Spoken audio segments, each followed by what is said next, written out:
আরও একবার বৃষ্টির বাধায় বন্ধ হয়ে গেল বাংলাদেশ শ্রীলঙ্কার প্রথম টেস্ট। বাংলাদেশের দ্বিতীয় ইনিংসের তখন ৭৬তম ওভারের খেলা চলছিল।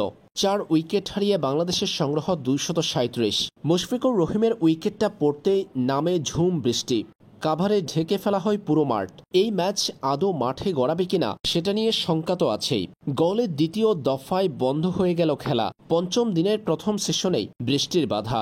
আইসিসি টেস্ট চ্যাম্পিয়নশিপের পয়েন্ট অনুযায়ী বাংলাদেশ শ্রীলঙ্কার এই ম্যাচটি যদি বৃষ্টির কারণে আর মাঠে গড়াতে না পারে, সেই ক্ষেত্রে ফলাফল কি দাঁড়াবে এমন প্রশ্ন ভক্তদের। আইসিসি জানিয়েছে, বাংলাদেশ শ্রীলঙ্কার এই টেস্ট যদি আর মাঠে না গড়ায়, পরিত্যক্ত হয় ম্যাচ, সেই ক্ষেত্রে টেস্ট চ্যাম্পিয়নশিপে দুই দলই পাবে 4 পয়েন্ট করে। বর্তমানে শ্রীলঙ্কার বিপক্ষে বাংলাদেশের লিড দাঁড়িয়েছে ২৪৭ রানে।